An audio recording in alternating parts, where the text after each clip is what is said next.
Lep pozdrav. Kot rečeno, smo se seznanili z nacionalno strategijo za izstop iz premoga in prestrukturiranje premogovnih regij v skladu z načeli pravičnega prehoda. V zelo kakovostni diskusiji med vsemi deležniki, na eni strani so bili proizvajalci električne energije, na drugi strani upravljalci omrežja ter tudi uporabniki v industriji, smo opozorili na dosedanje uspehe, bom rekel, kakovostnega omrežja in tudi kakovostne in stabilne oskrbe slovenske industrije in gospodinjstev, ki je v preteklosti omogočala tudi našo konkurenčno pozicijo, na kateri bi seveda v prihodnosti radi gradili naprej. In tej luči smo apelirali na odločevalce, da sprejmemo primeren rok zapiranja rudnika v skladu.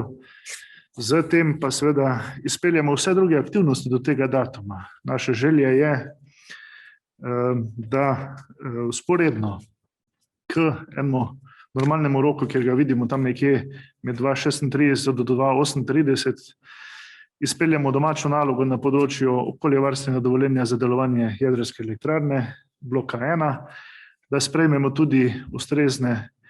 procesne korake, dokumente ter odločitev do leta 2025 za drugi blok jedrske elektrarne, da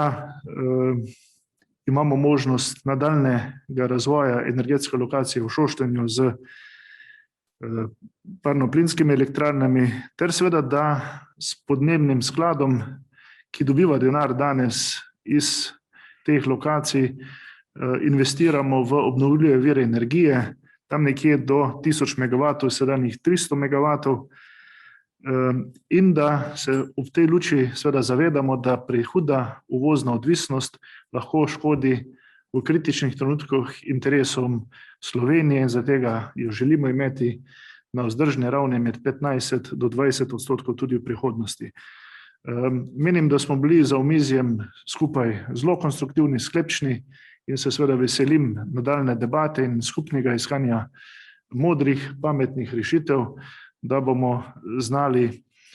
s tem obdržati dobro kondicijo slovenskega gospodarstva in s tem seveda tudi države Slovenije.